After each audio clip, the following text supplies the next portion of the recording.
Hey, what's going on, guys? It is Liam, and today we're going to be watching the Falcon Heavy rocket launch. So let's go over.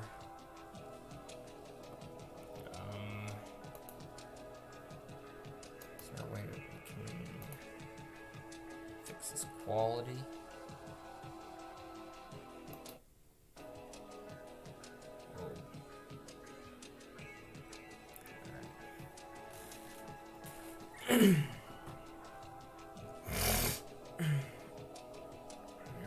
I just hope the stream doesn't cut out like it does in the past.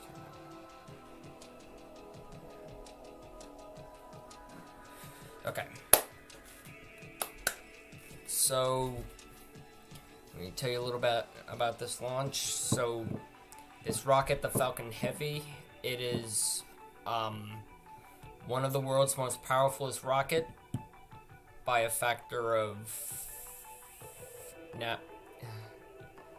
Is it 4 now? Because we have the Saturn V, SLS, and Starship.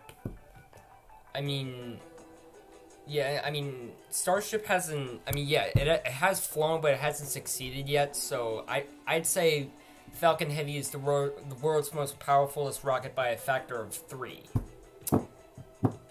So, yeah.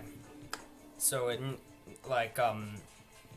this rocket in particular is reusable, but in this mission they're not going to be reusing anything. Because this payload, they need more fuel to launch this, or to get this payload into orbit. So, yeah. SpaceX. Oh, and just to let you guys know, off screen I beat classic mode on in Five Nights at Treasure Island, and right now I'm on custom night. I'm working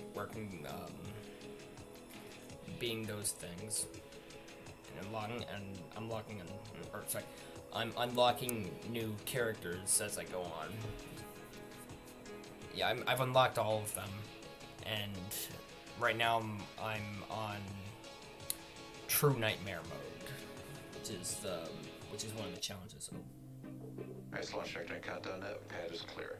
10, 9, 8, Launch auto sequence has started.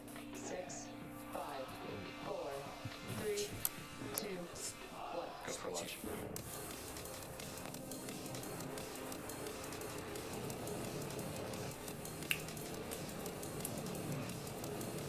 Starship.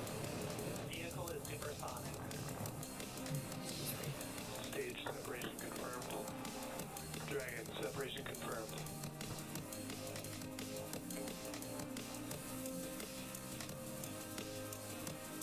Stage 1 is transonic. Landing lights have deployed. And Falcon 9 has landed. Hello everyone, you are looking at a live view of Falcon Heavy on historic Launch Complex 39A at Kennedy Space Center. We are awaiting liftoff at 8:26 p.m. Eastern Time. Welcome to our live webcast of the Viasat-3 America's mission from SpaceX headquarters here in Hawthorne, California. My name is Atticus Badera, and I'm a propulsion engineer here at SpaceX. I'm super excited to be here with you today. Here bringing you birds. live coverage of our They're about to second get. Falcon Heavy If they don't mission move out of the way, they're and our about to get second blown launch away. of just the day today. As you might be able to read on the fairing, our customer today is Viasat, a global communications company that's developing the ultimate communications network to power high-quality, secure, affordable, and fast connections to enhance the lives of people all over the world. Our main payload today, Viasat-3, is one of 3 satellites that will make up a constellation. It's expected to be the world's highest capacity satellite and will be the largest all-electric satellite ever to be launched. In addition to Viasat-3, we also have 2 secondary payloads on board the second stage. Those 2 payloads are Astronis' first micro geosatellite and Gravity's CubeSat Gravity Space 1. Both are scheduled to deploy after Viasat-3, which will be a few hours after liftoff. And we'll have more about those secondary payloads just a little bit later in the webcast. Now, it's worth noting that today we do need a lot of extra performance to help deliver our passengers to their final destination in a geostationary orbit high above the surface of the Earth. In order to do this, we will not be recovering the side boosters or the center core, and instead we will be burning the fuel that we typically use for landing the boosters. You'll notice there at the bottom of the rocket on your screen, we have actually removed the landing legs as well as the grid fins. This helps us get just a little bit of extra performance by saving mass. We will be lighting our Merlin vacuum engine 3 times today, and that last burn will take place at around the T+4 hour and 20-minute mark into flight. And deployment of our payloads will begin shortly after that and wrap up about 25 minutes after the start of payload deploy. That makes our mission for today just under 5 hours long. Now at T-minus 13 minutes and 30 seconds, all systems are currently a go for an on-time liftoff. The vehicle is nearly fully loaded with propellant. The range is green and ready to support. Now, if for some reason we do not launch today, we do have a backup opportunity tomorrow at the same time. Now, at just about 13 minutes and 10 seconds until launch, let's take a closer look at the Falcon Heavy vehicle on your screen. Hello everyone, I'm Jessie Anderson, a production and engineering manager here at SpaceX. Falcon Heavy is essentially 3 Falcon 9 rockets strapped together, which means it can carry much larger payloads. Like the Falcon 9, Falcon Heavy is a 2-stage launch vehicle. The big difference is that the Falcon Heavy first stage is comprised of 3 cores, while Falcon 9 only has 1. Falcon Heavy has 28 engines total. Each one of these boosters has 9 Merlin 1D engines, making for a total of 27 engines across all 3 boosters, and you can see that there on your screen. The 28th engine is a Merlin vacuum engine on the second stage and will power the payload to its final targeted orbit. Altogether, the Merlin 1D engines at the base of Falcon Heavy produce 5 million pounds of thrust. That's equal to 18 747s at takeoff. The engines produce so much power that we don't run them at full thrust all at once until after liftoff. About 3 minutes into flight, the 2 side boosters will separate from the center core. Each side booster has flown before, one booster having flown twice and the other 7 times before. Upon side booster separation, the center core will keep firing for about another minute before shutting down its engines and then perform a standard stage separation from the second stage. Our center core today is flying for the first and only time, and as Atticus mentioned, we will not be attempting to recover our side boosters or center core on today's mission. Now moving towards the top of the vehicle, what you're seeing on your screen on top of the first stage is the second stage, and after they separate from each other, the second stage will propel our payload to its intended orbit. Now you'll notice some gray paint on the second stage today, and that is to help absorb some of the heat from the sun to keep our fuel warm during the long coast flight. And about above the second stage is where our payloads are safely enclosed inside of the fairing. The fairing protects the payload from aerothermal loads, heating, and contamination during ascent. But once we reach the vacuum of space, we no longer need this protection, so we will jettison the fairing as the second stage continues on its journey to orbit. And we will be attempting to recover the fairing halves today with our recovery vessel named Doug. As I mentioned earlier, today's launch is for our customer Viasat. Viasat-3 is the first of 3 satellites that will make up a brand new global constellation. And with that, here's a video further explaining our mission and our payload for today. Every mission starts with a vision. Ours is simple and powerful. Break new ground in bringing connectivity where it's needed most. At Viasat, we attack very, very, very hard problems. But the harder the problem, the fewer people that can do that, and the more interesting it is to us. The story of Viasat as a whole is a great story. We enable connectivity. We say connecting the world. Yeah, you need to get the. Has a number of different You need to get like depending upon the type of customer you it's are. best to get it like in the like you or me sitting at home, in like the really back of your mouth, so like it's easy to swallow. The connected passenger in an aircraft to the Vice President, the President of the United States. Customers are customers. They go wherever they're needed, and they want to have the same type of capabilities everywhere they go. For over 35 years, we've worked tirelessly to get to where we are today. creating satellites with greater capacity to carry more data and handle higher speeds. We've heard a lot of people say it's impossible to do what they're talking about doing at Viasat. You know, a terabit satellite, it's not going to happen. And so I'm really excited to say that's not true. In just a few minutes, we will launch the world's highest capacity single satellite into geostationary orbit. Wow. With this launch day, we are entering the Viasat 3 era. We have our first one going up over the Americas. Flight 1 enables us to bring connectivity to the markets here in North America and in South America. Wow. Look at that. The exciting part Giant. of Viasat 3 is the fact that it's not just one satellite. By deploying 3 Viasat 3s, we will have a near global network that can provide services to virtually the entire Earth. One of the features you'll notice is the very large solar arrays. These enable us to generate well over 25 plus kilowatts of electrical power on orbit. That allows us to generate huge amounts of capacity that is then usable on the ground. The enormous capacity of Viasat 3 isn't worth nearly as much if that capacity is stranded in areas where there's no demand. Most of the people in the world only live in a very small fraction of the Earth. Yeah, we still want to be able to connect those people when they move from place to place. Viasat 3 is designed to move our capacity to where the demand is.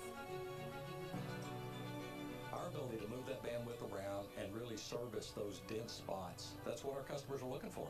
It's not just evolving, it's really like a revolution, making these big leaps in technology, then that's cool. If you look at the progression from Viasat 1 to Viasat 2 to Viasat 3, Viasat 3 is actually the smallest satellite we've ever built, despite the fact that it's got multiples of capacity. We took things that were twice the size of a human and brought it down to barely the size of a shoebox. The satellite design process is no longer buy parts and boxes and hook them up. What we wanted was to invest in technology that can really scale. It's not just a new satellite design, it's a new way to build satellites. We've had to reinvent all parts of the system. I want to thank everybody at Viasat for their role in what we're about to do today. And of course, I want to thank our partners at Boeing. We wouldn't be where we are today without their support.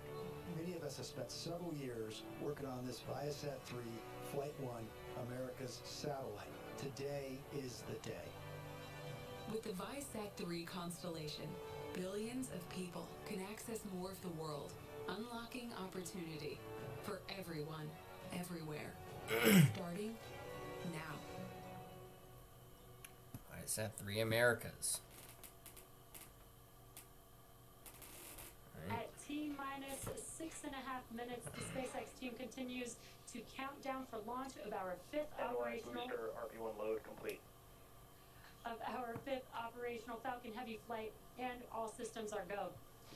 Following a successful static fire on Thursday, April 13th, Falcon Heavy rolled out to the pad with the payload Tuesday night and went vertical several hours later. Before we began the webcast, the SpaceX launch director polled the members of the launch team and got a go for propellant loading and launch. We're currently loading propellant on both side boosters, center core, as well as the second stage. You may be able to hear the live rocket sounds from our launch pad. Those pops and hissing sounds that you hear are from propellant loading, as well as the launch mount and strongback that propellant is flowing through. Falcon Heavy uses two propellants, a refined form of kerosene called RP1, or Rocket Propellant 1, as a fuel, and liquid oxygen, or LOX, as an oxidizer. An oxidizer is a type of chemical that a fuel requires in order to burn. The liquid oxygen is chilled below its boiling point so that it has a much greater mass per volume, and so basically we can load more of it into the Can you rocket. imagine how, like, Our fuel is RP1, I mean, essentially I don't know if this is worth, like, safe, easily available, and has like, a lot of saying, but, like, as a fun fact, could you imagine if, like, if you have, like, all this, like, heavy protective gear on, you know, like, and some, like, really, like, really, what's the word, like, really heavy, like, ear protection, like, where you're basically, like, pure deaf an ignition source. like, what would happen if, like, you were standing, like, right on the launch site? Like, not, like, too close to the rocket, because the sound of the rocket, if you get, like, really, if you're, like, or, like, right next to it, then you die from the sound. But, like, if you were, like, if you were, maybe, like 200 meters away from the rocket, like, how crazy would that be? We should be seeing those arms open. I mean, I don't know if you, I mean, yeah. Oh, As you yeah, can see on your there's screen, those clamp arms are beginning to open. clamp arms. This is in preparation for strong back So retraction. how crazy would it be if you were covered in protective gear and witnessed a rocket launch from, like 200 meters away? Oh, there's some wiring there. NY booster LOX load complete.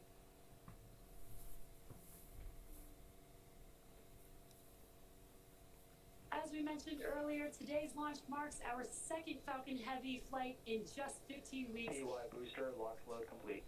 And for those of you following along, a lot will happen in the first 4 minutes of flight. First, we will light the 2 side boosters, followed by the center core. Then about 40 seconds after liftoff, we decrease power on the 2 side boosters to prepare for max Q, after which Falcon Heavy will throttle back up to full power on the side boosters.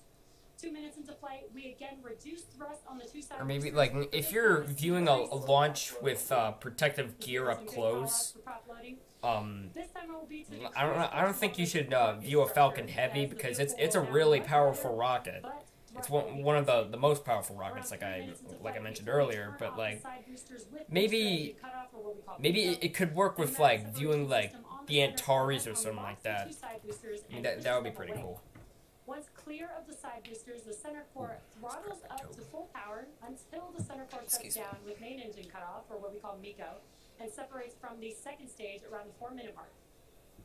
And as a reminder, we will not be attempting to land our side boosters or center core today, as the mission requires more performance. No landing From equipment. this point on, very similar to a landing Falcon gear, I 9 should say. mission, the side boosters will be making their Yeah, way I know. back to Earth for a less elegant water landing.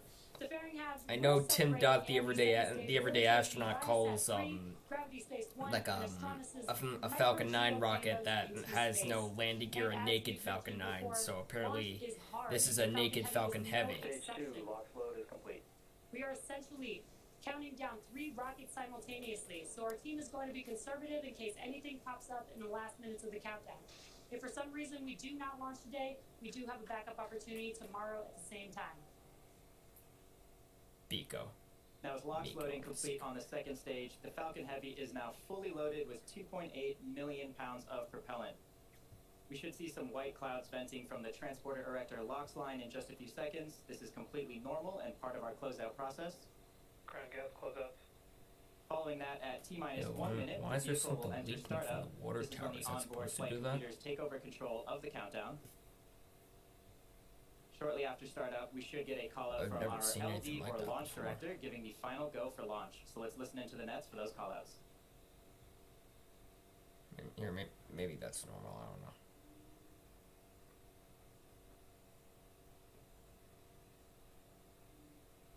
Falcon Heavy is in startup. Great news there, All right, folks. 1 minute.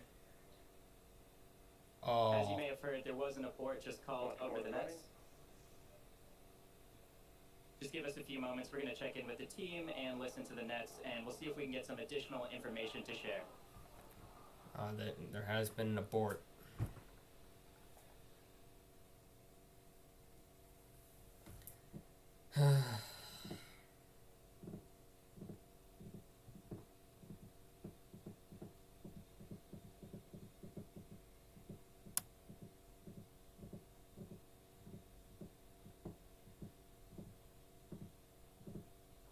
Yeah, I don't think they're going to be able to recycle.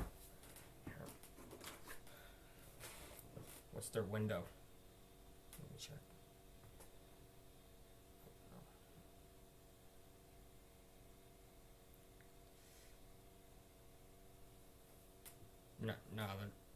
They're not going to launch today. Look like it. No. Yeah, they've pushed Alright, looks like we're not gonna see launch today. Fortunately.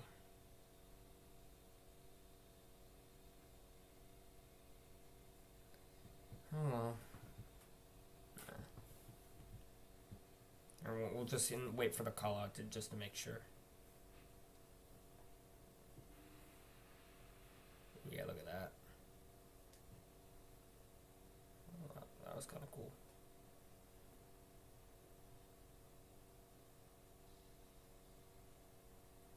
If you're just joining us, you might notice that the clock is paused right now.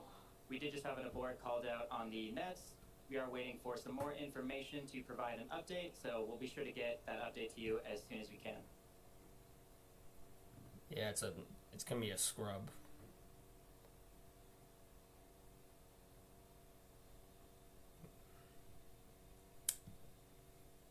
Oh.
Yeah, what?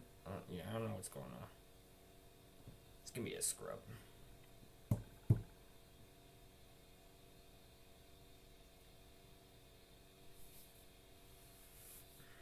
Hope you guys like my hat. I got it from the Kennedy Space Center. Oh.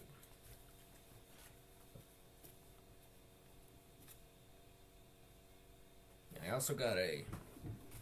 Here, hang on. If you are just joining us, you will notice that the clock is stopped. We did have a abort called at T-minus 59 seconds. We're just waiting for some additional information from the teams to provide everyone with an update. The vehicle and payload remain healthy, and we will provide an update as soon as possible.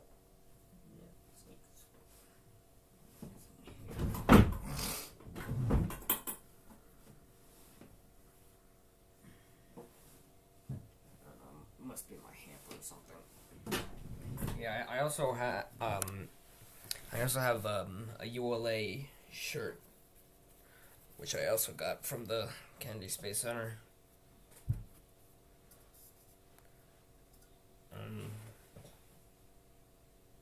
Yeah, they're definitely not gonna be, because when I looked, their window is 7:29 to 8:26, and now they've gone past their windows. So, but like I said earlier, I just wanted to hear the call out, just to ensure that.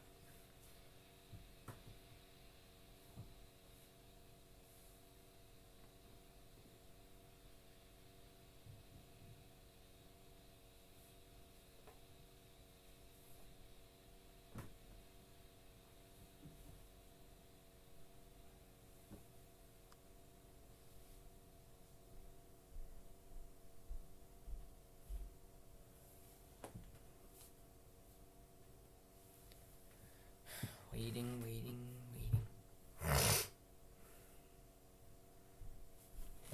Get some Febreze up in here.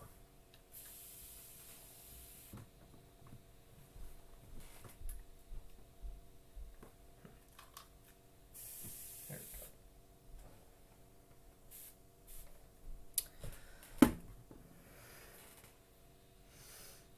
This smells much better.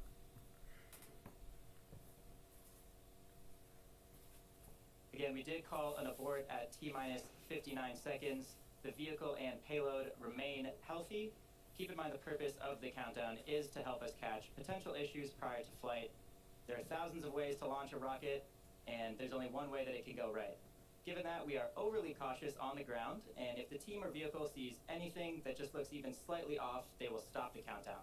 Again, the vehicle and payload are in good health, but this will end our launch attempt for today. The next launch opportunity is tomorrow at 8:26 p.m. Eastern Time. All right. You'll all join us. Thank you for joining us today, and we will see you next time. All right, keep that in mind, guys.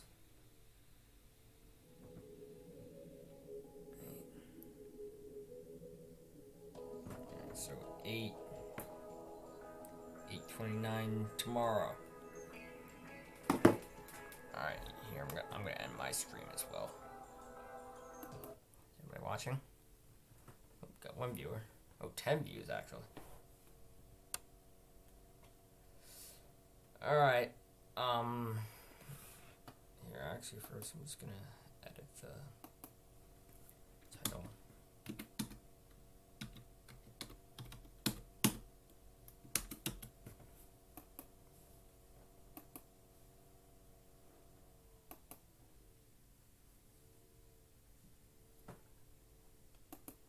Wait, I forgot. Oh no, I didn't forget to change the thumbnail. Phew. Alright, I'm gonna end the live stream right here, guys. Thank you guys so much for watching. Make sure to like and subscribe, and I'll see you next time. Peace.